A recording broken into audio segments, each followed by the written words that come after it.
gloire, gloire,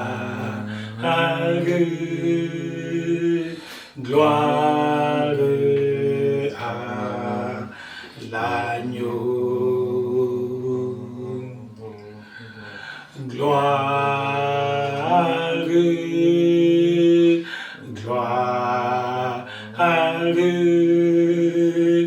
gloire à l'agneau, car il est glorieux et digne de régner. L'agneau est souverain. Nous élevons nos voix pour l'adorer. L'agneau est souverain. L'agneau est souverain. L'agneau est souverain. L'agneau est souverain. L'agneau est souverain. Car il est glorieux et digne de régner. L'agneau est souverain. Nous élevons nos voix pour l'adorer. L'agneau est souverain. Seigneur, nous te disons merci, car tu es bon et ta miséricorde durera toujours.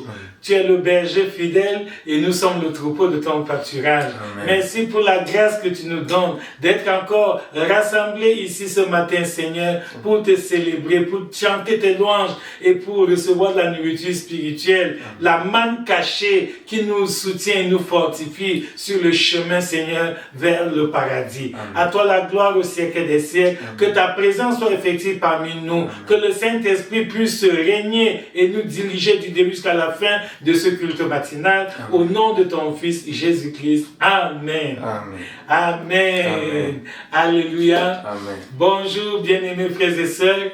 Nous sommes très heureux d'être rassemblés ce matin dans la présence du Seigneur pour recevoir sa parole. Alléluia. Amen. Notre méditation de ce matin a pour thème vivre dans l'abondance. Alléluia. Amen. Un enfant de Dieu doit vivre dans l'abondance. Je sais que ça va paraître surprenant pour certains d'entre nous d'entendre cela, mais c'est la vérité et nous devons vraiment nous conformer à ce qui est écrit dans la parole de Dieu. Alléluia. Amen. Oui, vous avez bien entendu le thème. Est-ce que j'ai bien suivi ce qu'il dit là? Le thème, c'est que tu dois vivre dans l'abondance. Un enfant de Dieu ne doit pas rester dans la disette, la pauvreté, la souffrance tout le temps. Non, ce n'est pas ça le plan de Dieu pour nous. Alléluia. Amen. Dès l'origine, quand Dieu a créé Adam et Ève, il les a mis dans un jardin de bonheur, de délices. Le jardin d'Éden n'était pas un désert. C'était un lieu vraiment très excellent où ils avaient tout à leur disposition. Alléluia. Amen. Adam et Ève vivaient dans l'abondance avant la chute, avant la désobéissance à Dieu. Donc Dieu n'a jamais aimé que sa créature soit dans la situation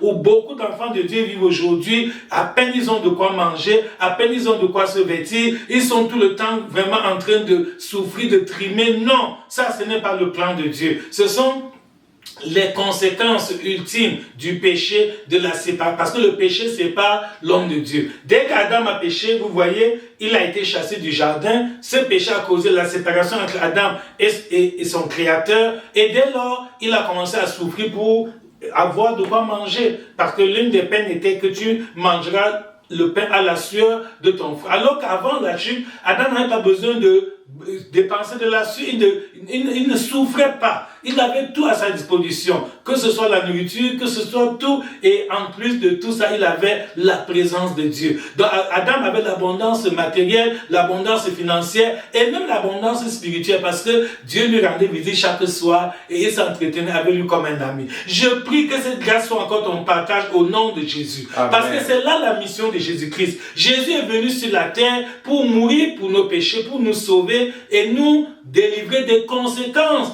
que nous avons eues à cause du péché d'Adam. Donc le plan de Dieu en Jésus-Christ, c'est de nous restaurer dans la gloire que nous avons perdue au jardin d'Éden. Donc le Seigneur voudrait qu'aujourd'hui, que tu puisses être heureux, que tu vives. C'est dans le 3e épître de Jean, verset 2. Il dit, je souhaite que tu prospères à tous égards et que tu sois en bonne santé comme prospère l'état de ton âme. Alléluia. Amen. Donc un enfant de Dieu doit expérimenter la prospérité dans tous les domaines de la vie. Prospérité à l'école, prospérité au travail, prospérité dans ta famille, prospérité dans ta santé physique, prospérité dans ta relation personnelle avec Dieu. C'est ça. Alléluia. Amen. Bien, pour aller de manière un peu plus posée, je vais d'abord définir qu'est-ce que l'abondance. L'abondance, c'est la grande quantité de quelque chose. Quand tu as quelque chose en grande quantité, on dit que tu as l'abondance. Donc, c'est le contraire de la petitesse. Or, beaucoup de gens aujourd'hui sont en train de s'habituer, de s'adapter déjà à la petitesse. Et ils trouvent ça normal, c'est une grave erreur. Non, le Seigneur veut que tu aies les biens en grande quantité, c'est-à-dire en quantité supérieure à tes besoins. Dieu veut que tu possèdes beaucoup, au point que tu peux venir en aide à une autre personne sans gémir. Parce que ce que tu lui donnes là, ça n'enlève rien à ta propre subsistance. Tu as encore un reste, tu as encore quelque chose qui peut t'aider à toi-même survivre. C'est ça l'abondance, alléluia. Amen. Que Dieu te donne les choses nécessaires à la vie. Je prie pour toi, mon frère et ma soeur, qu'à partir de cet instant, que le Seigneur ouvre pour toi les écrits des cieux, alléluia. Amen. Que Dieu te comble d'abondance, que le Seigneur remplisse tes greniers, que le Seigneur fournisse ton compte bancaire, que le Seigneur t'accorde, remplisse tes poches, que tu ne sois plus foiré, que tu ne sois plus vraiment fauché, que tu ne vives plus dans la galère, au nom de Jésus. Amen. C'est ça le plan de Dieu pour ta vie. Donc le Seigneur veut que tu aies une certaine aisance dans tous les domaines, aisance matérielle, aisance spirituelle, aisance relationnelle, aisance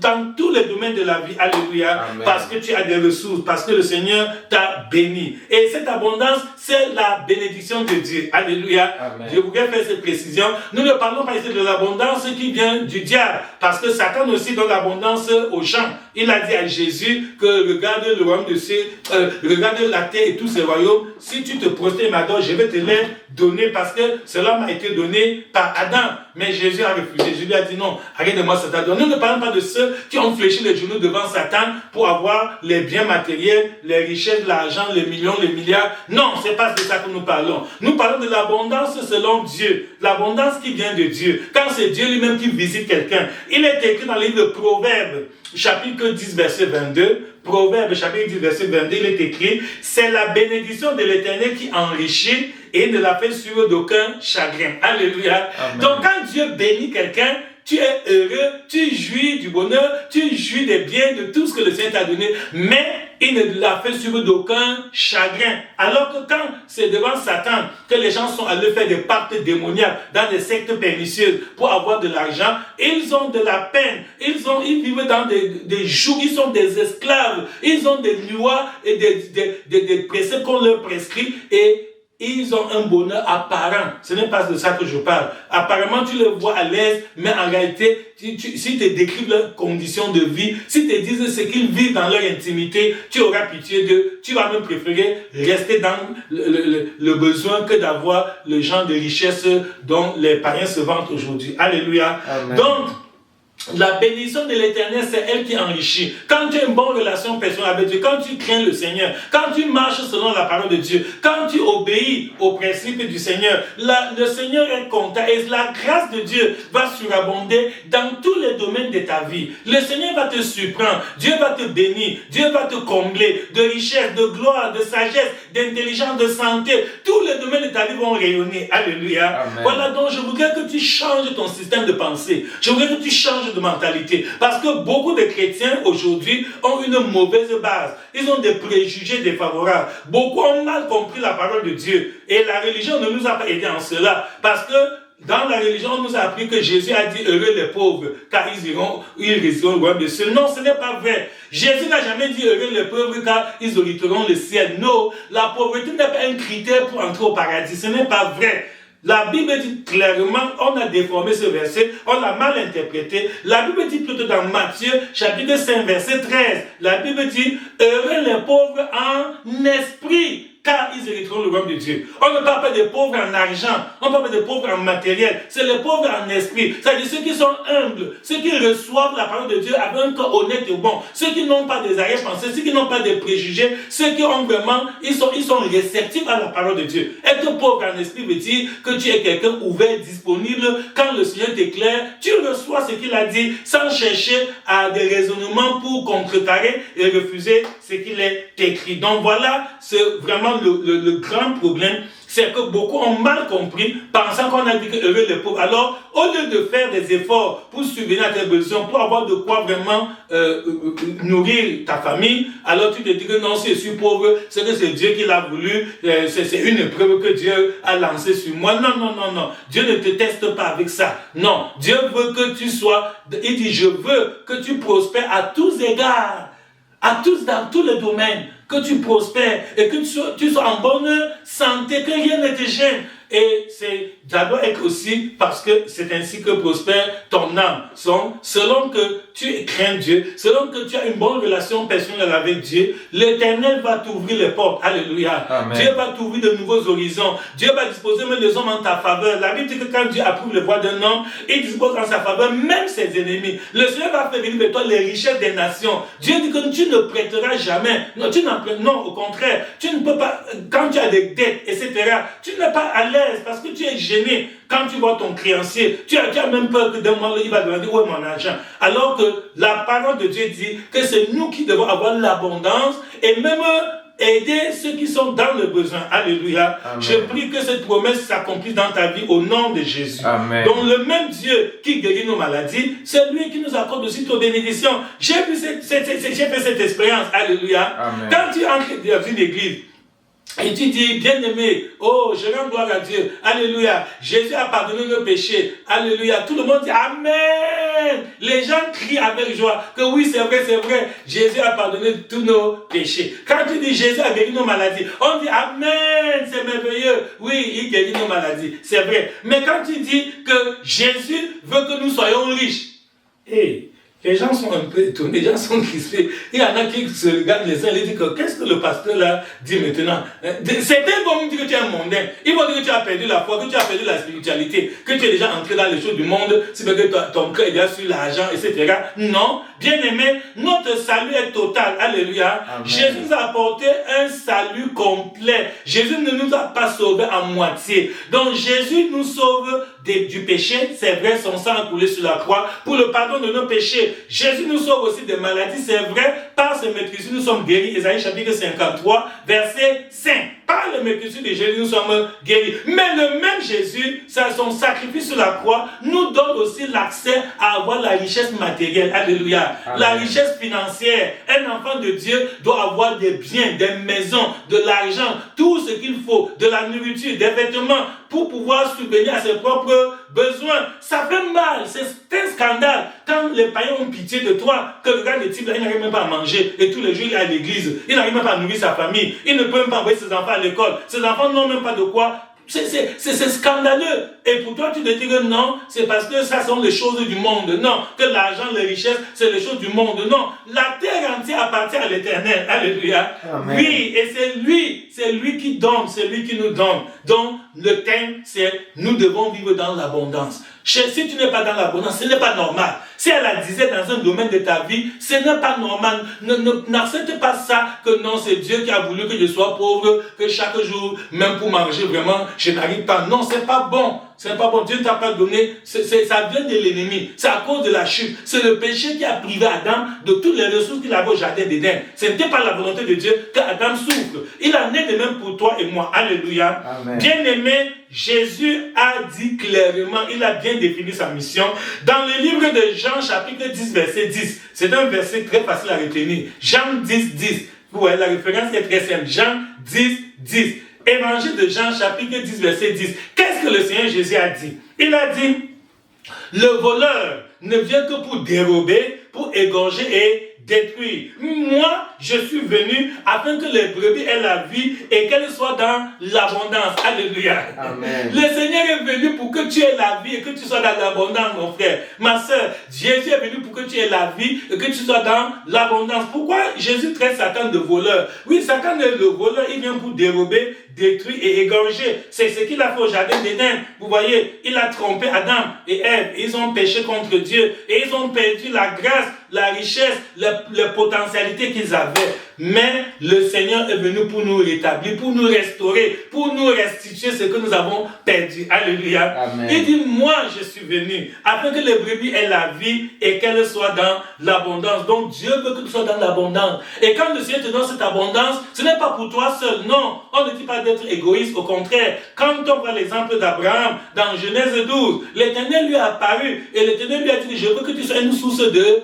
bénédiction. Donc Dieu te bénit pour que toi aussi tu puisses aider d'autres personnes. Mais si tu reçois tout de Dieu et tu caches pour toi seul, non, tu finiras par perdre la grâce que le Seigneur t'a donnée. Donc Dieu veut que tu aimes ton prochain comme toi-même. De même que quand tu es dans le besoin, tu souhaites que quelqu'un t'aide. C'est la même chose. Tu vois ton frère, ta soeur qui manque. Non, ne ferme pas les yeux, ne fais pas semblant que tu n'as pas vu. Ne te dérobe pas. Va vers lui. Toi-même, prends l'initiative de l'aider à sortir de ces difficultés.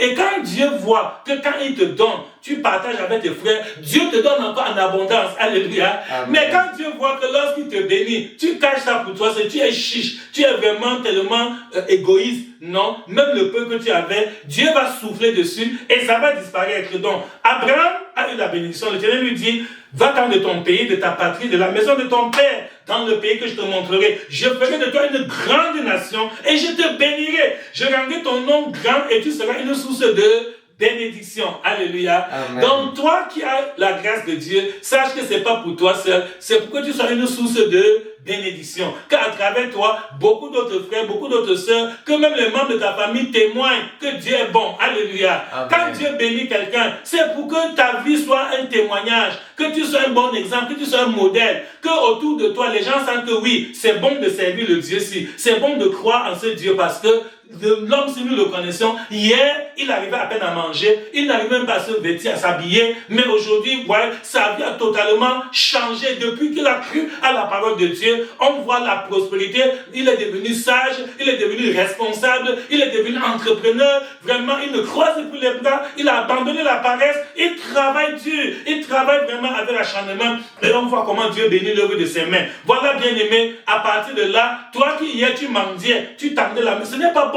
Ça n'honore pas Dieu. Quand c'est quelqu'un qui se dit chrétien et c'est lui qui savait encore quémander chez les païens, quand tu quémandes, certains te donnent, mais dès que tu regardes, après il m'a dit qu'il avait Dieu. Où est le Dieu là? Avant que c'est à nous qui demande l'argent de taxi, c'est à nous qui demande l'argent de transport, c'est à nous qui demande à manger. Non, cela n'est pas bien, cela n'est pas digne du Seigneur. Dans 2 Corinthiens, chapitre 9, verset 10 à 11, 2 Corinthiens, chapitre 9, verset 10 à 11, l'apôtre Paul dit, celui qui fournit la semence au semeur et du pain pour sa nourriture, vous fournira et vous multipliera la semence et il augmentera les fruits de votre justice. Vous serez de la sorte enrichis à tous égards pour tout espèce de libéralité. Alléluia. Amen. Dieu va t'enrichir à tous égards au nom de Jésus. Amen. Pour que tu puisses être capable d'exercer la libéralité, que tu puisses donner sans regretter, parce que parfois certains rechignent, répugnent à partager parce que ce qu'ils ont est tellement peu qu'ils se disent que si je donne, qu'est-ce que je vais encore moi-même manger? Non, que cela ne soit plus ton partage au nom de Jésus. Amen. Que le Seigneur soit,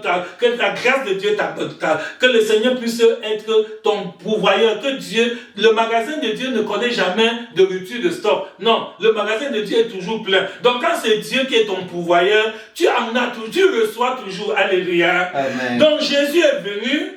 Je voudrais résumer, Jésus est venu, non pas seulement pour nous amener au ciel, non. Jésus-Christ n'est pas venu seulement pour pardonner nos péchés, non. Jésus n'est pas venu seulement pour guérir nos maladies, non. Il est aussi venu pour nous rendre heureux, pour nous rendre rendre vraiment satisfait, pour que nous menions une vie vraiment épanouie, qu'on regarde ta vie dans tous les domaines, que les gens te convoitent, que les païens t'envient, que les païens disent que vraiment c'est bon d'aller dans leur église là, parce que l'homme si, la femme si, on la connaissait avant, on le connaissait avant, il trimait, il était vraiment un clochard, un pauvre, il ne pouvait rien, mais aujourd'hui, toute sa vie a changé, alléluia. Amen. Tout a changé, oh. Tout a changé, oh. Avec Jésus dans ma vie, tout a changé, oh. Tout a changé, oh. Tout a changé, oh. Avec Jésus dans ma vie, tout a changé, oh. Tout a changé, oh. Tout a changé, oh. Avec Jésus dans ma vie, tout a changé, oh. Alléluia. Amen. Donc l'abondance est la preuve que tu es en train de manifester la vie de Dieu sur la terre. C'est ça. Quand tu es dans l'abondance, quand tu n'es pas dans le dette, quand tu n'es pas dans la souffrance, quand tu as de quoi soutenir à tes besoins, vraiment le Seigneur est content. Et même les hommes t'admirent. C'est évangélique. Alléluia. Amen. Le progrès est évangélique. L'abondance, ça attire, ça convainc les gens. Ton message devient crédible. Mais quand ce n'est pas le cas, quand toi-même, tu n'as même pas de quoi manger, tu n'as pas de quoi soutenir tes besoins, et tu dis aux gens, Dieu est bon. Les gens, mais Dieu est bon en quoi? On ne voit pas ça sur toi. Au contraire, c'est toi qui viens encore par derrière prêter l'argent, prêter la nourriture, prêter, etc. C'est ridicule. Donc, le Seigneur veut qu'il y ait l'abondance dans tous les domaines de ta vie, au nom de Jésus. Amen. C'est pourquoi je décrète et je déclare, à partir de ce jour, par la grâce de cet enseignement que Dieu nous donne, ta vie va changer au nom de Jésus. Amen. Tu vas vivre l'abondance sur le plan spirituel, tu vas Amen. vivre l'abondance sur le plan matériel, Amen. tu vas vivre l'abondance sur le plan financier, Amen. tu vas vivre l'abondance sur le plan social, Amen. tu vas vivre l'abondance sur le plan relationnel. Alléluia. Amen. Dieu va donner l'abondance de joie, l'abondance de paix, l'abondance de la santé, l'abondance de l'amour, l'abondance de la lumière, l'abondance du partage, l'abondance de la réussite, l'abondance de l'épanouissement, l'abondance de la faveur de Dieu. La prospérité va t'accompagner au nom de Jésus. Amen. Rien ne sera plus comme avant. Le Seigneur va te transformer et tu vas vivre des jours heureux. Toi-même, tu seras fier de parler de ta foi. Tu seras fier d'inviter les gens à l'église parce que regardez ce que Dieu m'a fait. Venez. C'est ça le témoignage. Que regardez, j'étais dans la souffrance, mais Jésus m'a guéri. J'étais dans la pauvreté, Jésus m'a enrichi. Venez à lui, il vous donnera la même grâce qu'il m'a donnée au nom de Jésus. Amen. Alléluia. Amen. Donc nous sommes dans l'église pour régner avec Jésus-Christ. C'est ça. L'agneau qui a été immolé, c'est dans Apocalypse chapitre 5.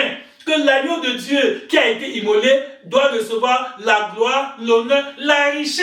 Alléluia. Amen. Très souvent, nous sommes très forts pour dire que oui, Jésus a été immolé pour recevoir la gloire, l'honneur et tout. Mais nous omettons de mentionner la richesse. Alors que ça fait partie des privilèges de la rédemption. Alléluia. Amen. Donc, dans le plan de rédemption de Dieu, il n'y a pas seulement la vie éternelle parce qu'on va aller au ciel. Non, il n'y a pas seulement la guérison de la maladie, du corps. Il y a aussi la richesse matérielle, richesse financière.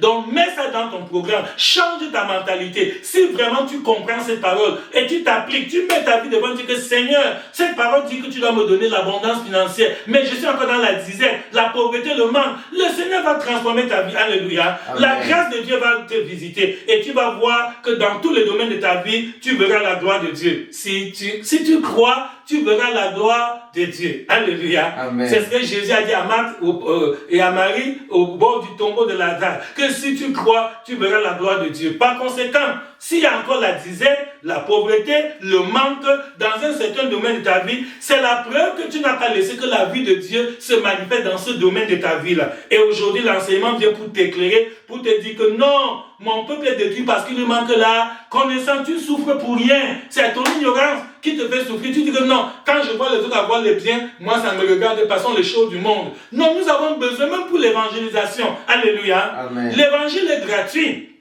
L'évangile, on ne vend pas l'évangile, mais l'évangélisation, l'action de propager la bonne nouvelle un peu partout, ça demande des moyens, ça demande des ressources financières. On a besoin d'argent pour acheter le micro, pour payer le transport, aller prêcher l'évangile. C'est l'ordre de mission qu'il nous a donné. Allez, Matthieu 28, 18, allez, faites de toutes les nations des disciples. Tu vas aller comment? Si tu n'as pas d'argent de transport, tu ne peux pas. Et arriver là-bas, quand il y aura une grande foule, tu vas prêcher comment? S'il n'y a pas un micro, la sonorisation et tout le reste. Donc, nous avons besoin de moyens financiers. Alléluia. Amen. Nous avons besoin d'avoir de l'argent pour parler clair. Le gap, on a besoin d'argent. Il nous faut ça. Il nous faut ça pour servir Dieu. Ne te limite pas pour dire que non, je n'ai pas besoin. Cela est nécessaire. Ça va t'aider à mieux démontrer la gloire de Dieu dans ta génération. Ça va t'aider à faire la volonté de Dieu. Donc Jésus est venu restaurer dans notre vie la gloire de Dieu que nous avons perdue à cause du péché d'Adam et Ève. Par conséquent, mon frère, mon conseil est celui-ci. Cesse de te plaindre des gens. N'accuse plus personne. Ton sort dépend de toi. Ce n'est pas le gouvernement qui va changer ta vie. Ce ne sont pas tes parents qui vont changer ta vie. Ce n'est pas la société. Non. Ce n'est même pas Dieu. C'est toi-même qui dois déterminer ce que tu veux devenir. Et si Dieu voit que tu as cette bonne pensée, que tu as vraiment cette très bonne idée, le Seigneur va bénir, ne tardera pas. Alléluia. Amen. Parce que Dieu bénit ce que tu sèmes. Dès que tu sèmes, le Seigneur va arroser, faire croître, germer, et ça porte du fruit, et tu vas récolter, et tu seras heureux. Alléluia. Amen. Déclare avec moi, je ne mourrai pas avant mon heure. Je ne mourrai pas avant mon heure. Oui, je vais accomplir ma destinée. Je vais accomplir Je vais jouir de la gloire de Dieu. Je vais expérimenter la grâce de Dieu sur cette terre des hommes. Je vais expérimenter la gloire Alléluia. de Dieu sur cette terre. Donc mon frère et ma soeur, Dieu ne t'appelle pas à la petitesse. Non, c'est vrai que Dieu aime susciter quelqu'un petit, mais pour démontrer sa gloire. Comme Jésus est né dans une crèche, comme un bébé. Mais Jésus n'est pas resté bébé toute sa vie. Il a grandi. Et la Bible est très très pertinente à cet égard. Dans Luc 2,52, la Bible nous décrit ce qui est arrivé à Jésus. Et Jésus croissait, il grandissait. C'est vrai, il a commencé petit. Il a commencé à un niveau insignifiant. Vraiment, c'était très très minable. Mais après ce petit commencement, on dit Jésus croissait, il grandissait en sagesse, il grandissait en stature, il grandissait en grâce devant Dieu et en grâce devant les hommes. Alléluia. Amen. Je prie que cette croissance équilibrée soit ton partage au nom de Jésus. Amen. Je prie que tu grandisses dans tous les domaines de ta vie, que tu grandisses dans ton intelligence, que tu grandisses même sur le plan physique. Quand un enfant de Dieu s'habille bien, c'est évangélique, c'est bon. Mais si tu t'habilles en haillon, tu es débraillé, tes habits sont troués partout, tu es sale, mais ça n'attire pas les gens à l'évangile, ça n'attire pas les gens à venir à ton Dieu. Les gens, tu invites les gens à l'église, ils ne peuvent pas, tu as beau dire que Dieu est bon, mais on cherche la bonté de Dieu sur toi, on ne voit pas. En disant que Dieu est bon, il faut qu'on voit que le Dieu là a manifesté sa bonté dans ta vie, que tu es la preuve de ce que tu es en train de témoigner. Il faut que tu sois l'exemple, le modèle de ce que tu prêches. Donc mon frère et ma soeur, Jésus ne faisait pas comme toi. La Bible dit que Jésus grandissait même sur le plan physique, en stature. Donc même sa corpulence, il était bien, il avait une bonne présentation. Il ne faisait pas pitié, il n'était pas malheureux. Non, Jésus avait une robe sans couture.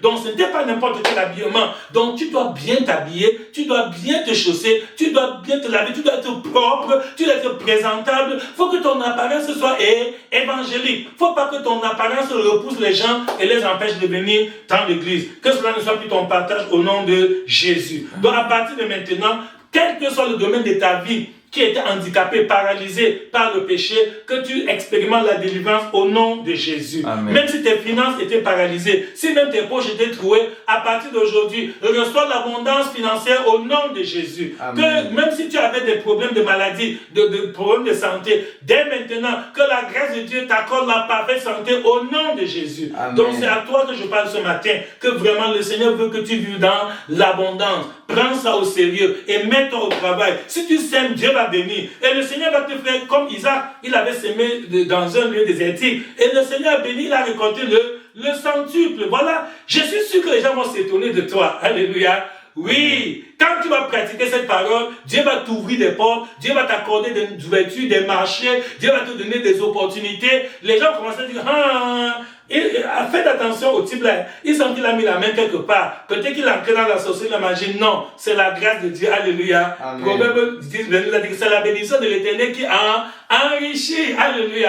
Je déclare sur toi que la bénédiction de Dieu va t'enrichir au nom de Jésus. Amen. Le Seigneur va remplir tes greniers au nom de Jésus. Amen. Dieu va t'accorder l'abondance financière, l'abondance matérielle, l'abondance spirituelle, l'abondance relationnelle, l'abondance psychologique. Ça veut dire que tu seras un homme équilibré dans tous les domaines, comme Jésus. On dit que Jésus a expérimenté une croissance équilibrée. Il grandissait en stature, il grandissait en sagesse, il grandissait en grâce devant Dieu et même devant les êtres humains. C'est ça le plan de Dieu pour ta vie. Alléluia. Amen. Je déclare que les hommes s'étonnent de ta vie. Ta vie va étonner tes camarades. Même tes amis vont être surpris. Ta famille va se demander que tu es entré ou qu'est-ce qui t'est arrivé. Tu leur diras que j'ai rencontré Jésus. Alléluia. Amen. J'ai donné ma vie à Jésus. Et le Seigneur est plus grand que ce que l'on dit. Jésus peut faire plus que ce que tu penses. Alléluia. Amen. Tu es plus grand que ce que l'on dit. Tu es plus grand que ce que l'on dit. Tu es plus grand que ce que l'on dit. Tu es plus grand que ce que l'on dit. Tu es excellent. Tu es merveilleux. Tu es plus grand que ce que l'on dit. Oui, tu es excellent. Tu es merveilleux. Tu es plus grand que ce que l'on dit. Alléluia. Amen. Dieu peut faire pour toi plus que ce que tu ne penses. Voilà ce que la parole de Dieu nous révèle. Que c'est nous-mêmes, à nous, cause de notre ignorance, nous nous privons des bénédictions de Dieu. Nous nous privons de la grâce de Dieu. Et on passe le temps à souffrir. Alors que Dieu veut que tu sois heureux d'abord sur la terre. Ce n'est pas qu'il nous a sauvés seulement pour qu'on aille vivre heureux au ciel. C'est vrai. Après la mort, quand Jésus viendra nous enlever, nous vivons heureux au paradis. Mais avant ça, le plan de Dieu est que tu vives d'abord heureux sur cette terre. Que ta vie ait un sens. Qu'on ait envie de croire à ton Dieu, qu'en voyant ton train de vie, qu'on sent que Dieu est bon. Ce n'est pas ta bouche seulement qui dit que Dieu est bon. Même ton habillement dit que Dieu est bon. Même l'état de ta maison dit que Dieu est bon. L'état de tes études, si tu es élève ou étudiant, la manière dont tu fais tes études, ça montre aux gens qu'il est bon d'appartenir à Jésus. Tu te dis élève chrétien, étudiant chrétien, et tu es le dernier de la classe. Non! C'est un blasphème, c'est un scandale, ça ne rend pas gloire à Dieu. C'est ça, tu es commerçant, tu dis que tu es chrétien et ta boutique tombe en lambeaux. Non, au contraire, c'est toi qui dois donner le modèle, tu dois donner l'exemple. Alléluia. Amen. Donc il faut que le même Dieu qui a pardonné tes péchés, le même Dieu qui a guéri tes maladies, qui te donne aussi la richesse matérielle et financière au nom de Jésus. Amen. Dieu ne nous donne pas un demi-salut. Dieu ne donne pas, non, le vrai évangile est complet. L'évangile est complet, c'est-à-dire que notre rédemption est totale. C'est ça le plan de Dieu. Et c'est par conséquent, je déclare que tu n'expérimenteras pas la mort prématurée au nom de Jésus. Amen. Aucun malheur ne t'atteindra au nom de Jésus. Amen. Toutes les malédictions prononcées par les gens du village n'auront aucun effet sur toi au nom de Jésus. Amen. Il est écrit dans Ésaïe chapitre 54, verset 17 que toute arme forgée contre toi sera sans effet. Alléluia. Amen. Donc tout ce que les adeptes des sectes pernicieuses, les hommes qui sont dans des ordres sataniques, tout ce qu'ils ont fait comme invocation démoniaque sous les autels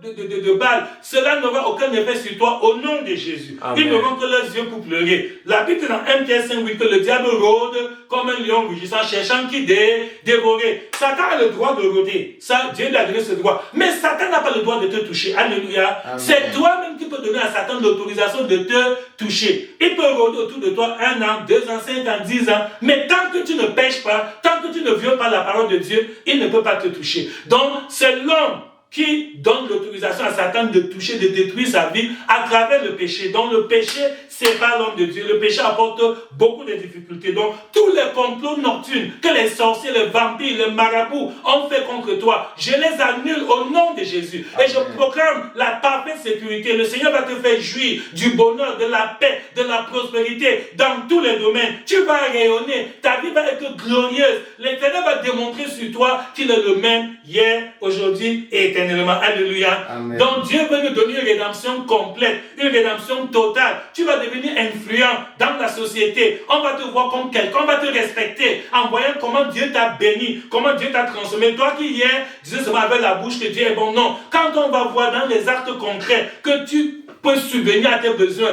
tu peux vraiment encadrer ta famille, tu peux aider d'autres personnes. Qu'est-ce qui est arrivé? Pourquoi ça brille? Pourquoi sa vie brille maintenant comme ça? D'où lui vient cette sagesse? Pourquoi est-ce qu'il est... On dit oui, c'est parce qu'il a donné sa vie à Jésus. Alléluia. Amen. Il ne va plus dans les boîtes de nuit, il ne va plus dans les lieux de destruction, du péché, d'abomination, de prostitution. Non, désormais, sa part, ce n'est que d'être à côté du Seigneur. Tu vois? Et quand Jésus est le rocher de ta vie, quand tu lui as donné ta vie en totalité, pas à moitié, pas ceux qui sont dans l'église, un pied dedans, un pied dehors, non. On dit ceux qui se sont donnés au Seigneur complètement. Tu vas voir, l'Éternel va t'ouvrir son bon trésor. trésor. Alléluia. Amen. Le Seigneur va te bénir. L'apôtre Paul dit dans Galates 2:20 que moi j'ai été crucifié avec Christ. Et si je vis encore aujourd'hui, ce n'est plus moi Paul que vous connaissez avant. Non, c'est plutôt Jésus qui vit en moi. Et quand Jésus vit en toi, oh, tu vas raconter la bonté de Dieu. Tu vas raconter les merveilles de Dieu. Tu vas témoigner de la grâce de Dieu. Tu vas dire comment Jésus t'a enlevé de la boue, de la poussière et il t'a fait asseoir avec les grands. Alléluia. Amen. Donc,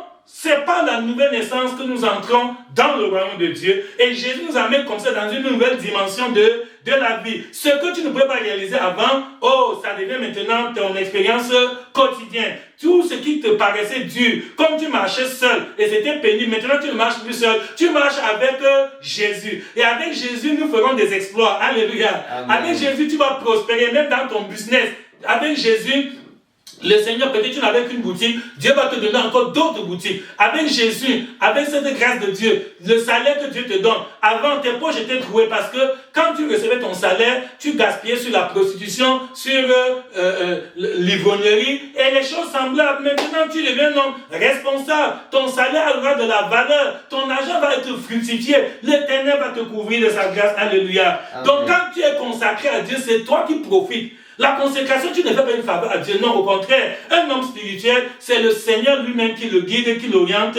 Même certains endroits, tu devais aller être victime des problèmes. Dieu te préserve par sa grâce et tu ne feras que aller de progrès en progrès. Tu vas hériter des merveilles, tu vas témoigner des merveilles du Seigneur. Alléluia. Amen. Voilà mon bien, mes frères et sœurs, que ta vie va exprimer la grandeur, ta vie va exprimer la plénitude, le bonheur, la joie, la paix. Vraiment, tous les domaines de ta vie seront évangéliques. Tous les aspects de ta vie vont véhiculer un seul message univoque que venez à Jésus, acceptez Jésus. Parce que quand Jésus est avec toi, oh, la joie t'inonde, la grâce sera bon. Quand Jésus est dans ta vie, tu as la fierté. Même tes parents seront fiers de toi. Ta famille sera contente de toi parce que ils vont voir comment Dieu t'a transformé, comment le Seigneur t'a aidé. Alléluia. Amen. Voilà, bien-aimé, le plan de Dieu, c'est que nous puissions vivre dans l'abondance. Et pour conserver cette abondance, il faut être prudent, il faut obéir à la parole de Dieu. Alléluia. Amen. Premièrement, il faut toujours reconnaître que tout vient de Dieu. Que ce n'est pas par ta force, ce n'est pas par ta sagesse, ce n'est pas par ton intelligence, ce n'est pas parce que tu as trop de diplômes. Non, au contraire. Dans le livre de 1 Chronique, chapitre 29, verset 14, 1 Chronique 29, 14, la Bible nous dit, c'est le roi David, il parle, il dit, car qui suis-je et qui est mon peuple pour que nous puissions te faire volontairement toutes ces offrandes. Et David déclare, il dit, tout vient de toi. Alléluia. Amen. Un vrai chrétien doit savoir que tout vient de Dieu, tout ce que j'ai. Je dois rendre gloire, je ne dois jamais cacher aux hommes. Le secret de ma réussite, c'est ma bonne relation personnelle avec Dieu. Ce n'est pas autre chose, ce n'est pas parce que j'ai les diplômes, ce n'est pas parce que je connais, j'ai des relations, non. David dit, tout vient de toi. Et nous recevons de ta main ce que nous t'offrons. Alléluia. Amen. Voilà, il faut toujours rendre grâce à Dieu en toutes choses. Il faut toujours remercier Dieu pour ce qu'il t'a fait. Si tu négliges ces principes, tu vas expérimenter l'abondance dans tous les domaines de ta vie. Donc, je répète, ce n'est pas le jeûne et la prière qui donnent l'abondance financière. Non, le jeûne et la prière aident dans d'autres domaines. Tu peux jeûner beaucoup, mais si en jeûnant comme ça, tu ne travailles pas, tu vas mourir pauvre, tu vas souffrir de la pauvreté matérielle. Donc le jeûne, la prière, quand tu es un homme de prière, c'est une très bonne chose, ça te fortifie spirituellement, mais pour que tu ailles travailler, ne croise pas les bras, tu ne fais rien, tu dis que je jeûne, je prie. Non, si tu jeûnes, tu pries, tu restes sur le lit, Dieu ne fera pas descendre la richesse du ciel pour venir te trouver là-bas. Non, si tu es même un chômeur, tu es sans emploi et tu as besoin du travail, ne dors pas. Après avoir prié, après avoir jeûné, lève-toi, sors, va faire des demandes d'emploi, va chercher et le Seigneur va guider tes pas pour que tu puisses obtenir un emploi au nom de Jésus. Amen. Donc, on ne récolte que ce qu'on sème. C'est des principes universels. Donc, Dieu a des principes. La parole de Dieu nous a montré ces principes très, très clairement. Dès Genèse, chapitre 8, verset 22, après le déluge, le Seigneur a dit que tant que la terre subsistera, les semailles et la moisson, le froid et la chaleur, l'été et l'hiver, le jour et la nuit ne cesseront point. Alléluia. Amen. Ça, c'est la loi des semailles et des moissons.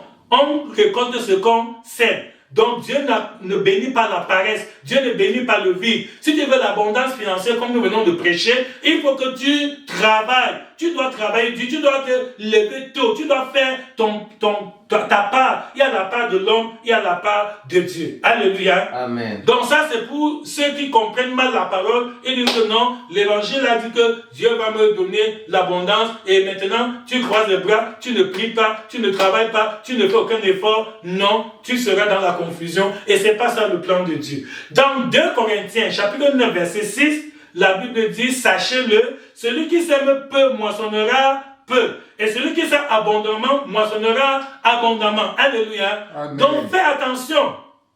Ne sois pas parmi les partisans du moindre effort. Les gens des chrétiens qui ne veulent pas travailler, qui veulent être à l'aise alors qu'ils n'ont encore rien fait. Non. Il y a un temps pour toutes choses. Il y a le temps pour semer, il y a le temps pour récolter. Et Paul nous précise que même la quantité de semences est très importante.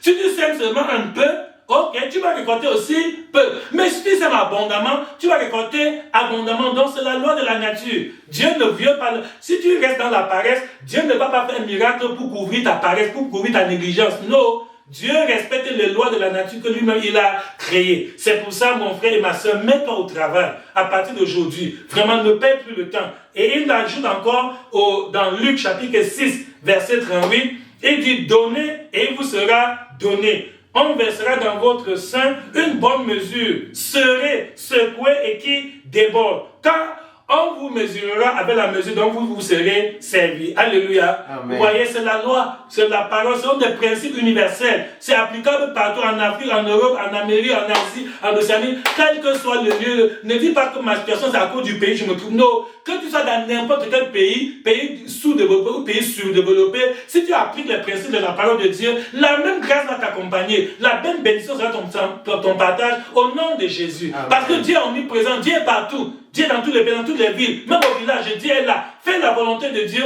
et la même grâce va te visiter au village, en ville, en Europe, en Afrique, en Amérique, en Asie, n'importe où tu te trouves, la même grâce va te visiter au nom de Jésus. Amen. Dans Galates 6, 7, il dit, ne vous y trompez pas, on ne se moque pas de Dieu. Ce qu'un homme aura semé, il le moissonnera aussi. Celui qui sème pour sa chair, moissonnera de la chair la corruption. Mais celui qui sème pour l'esprit, moissonnera de l'esprit la vie éternelle. Ne nous lassons pas de faire le bien, car nous moissonnerons autant convenable si nous ne nous relâchons pas. Alléluia. Amen. Voilà le principe biblique. Parce que beaucoup d'enfants de Dieu aujourd'hui, qu'est-ce qui leur arrive? C'est parce qu'ils sont chiches, ils sont égoïstes. Quand Dieu les bénit, ils ne veulent pas aider le prochain et ils volent même la part de Dieu. J'ai honte de le dire, mais je suis obligé de dire la vérité. Parce que dans ce que Dieu te donne, il y a une portion qui ne t'appartient pas. On appelle ça la dîme. Quand Dieu te donne 10, dans les 10, il y a un qui ne t'appartient pas. Il y a 9 qui sont pour toi. Tu peux utiliser ça à ta guise comme tu veux. Mais la portion de Dieu, il faut toujours la respecter. Donc n'écoute pas les fausses doctrines qui disent que non, la dîme était dans l'Ancien Testament, on ne doit pas. Non, le Seigneur est le même. Les lois de la nature qu'on exerce, qu'on applique dans l'Ancien Testament, les mêmes lois existent encore jusqu'aujourd'hui. Depuis la Genèse 8, 22, les lois de la semaille et des moissons. Donc, quand maintenant tu refuses de donner ta dîme, ou bien tu diminues ta dîme, tu te mets à faire des raisons, tu te crois sage, tu peux tromper les hommes qui ne connaissent pas tes revenus, ton salaire, mais tu ne peux pas tromper Dieu. Voilà pourquoi beaucoup ne sont pas bénis. Beaucoup de chrétiens jouent au malin, au petit malin. Beaucoup de chrétiens font semblant. Quand ils veulent même donner leurs offrandes, ils cherchent les pièces les plus insignifiantes. Alors tu te moques de qui? Si toi-même, on te donne ce que tu viens donner à Dieu, là, toi-même tu ne seras pas content. Ce que tu donnes chaque dimanche à Dieu. Si un autre être humain te le donne, toi-même, tu vas être frustré. Et toi, tu viens frustrer Dieu. Dieu qui te donne le souffle de vie, Dieu qui te donne la santé pour travailler, Dieu qui te donne la sécurité, aller au retour du travail. Mon frère, ma soeur, ressaisis-toi. C'est pour ça que tu ne peux pas expérimenter l'abondance. Quand le Seigneur, même nos mamans, quand nous étions tout petits, nos mamans allaient au marché, et quand tu reviens du marché avec le beignet, elles nous donnent. Et quand elles te donnent, pendant que tu veux manger, elles te donnent pour moi. Si tu es un enfant égoïste, tu attaches, tu pleures, elle te laisse, ok. Avec le peu qu'elle t'a donné, ça va. Mais un enfant sage, il dit oui, maman, prends. Et elle prend, elle ne va pas manger ce que tu lui as donné. Non seulement elle va te remettre ce que tu lui as donné, mais elle va encore t'ajouter davantage. Alléluia. Amen. Donc soyons sages. Quand Dieu te bénit, contribue au progrès de l'œuvre de Dieu, participe aux activités de l'église, dévoue-toi. S'il y a même des dépenses à faire, ne regarde pas à gauche et à droite. Prends les choses à cœur. Prends ça comme ton problème personnel et travaille pour la gloire de Dieu. Et le Seigneur va te bénir parce qu'il va voir que tu es reconnaissant. Mais si tu es ingrat et tu veux garder tout pour toi-même, l'œuvre de Dieu tombe devant toi, ça ne te dit rien. Il y a des besoins à l'église, tu as bien les moyens, mais tu n'interviens, tu n'agis pas. Le Seigneur ne peut pas abandonner, le Seigneur ne peut pas te bénir, Dieu ne peut pas te faire prospérer. C'est à cause de ça que beaucoup de chrétiens souffrent dans la disette, parce qu'ils se croient malins, ils se croient trop sages. Ils ne paient pas leurs dîmes, ils ne donnent pas leurs offrandes, ils ne contribuent à rien, ils n'aident pas le prochain, ils ne viennent pas en aide à ceux qui sont dans le besoin. Et à cause de ça, tu te prives de la gloire de Dieu, alors que c'est toi-même. Dieu ne ment pas. Alléluia. Amen. Notre Dieu est fidèle. Il accomplit, veille sur sa parole pour l'exécuter. Donc notre Dieu accomplit ses promesses. Dans Philippiens 4, 19, Philippiens chapitre 4, verset 19, la parole de Dieu dit, c'est l'apôtre Paul, il dit, et mon Dieu pourvoira à tous vos besoins. Alléluia. Amen. Le Seigneur va pourvoir à tous tes besoins. Si tu obéis à cet enseignement que nous venons de recevoir, Dieu pourvoira à tous tes besoins selon sa richesse avec gloire en Jésus-Christ. Alléluia. Amen. Donc il va pourvoir à tous tes besoins, besoins matériels, besoins spirituels, besoins familiales,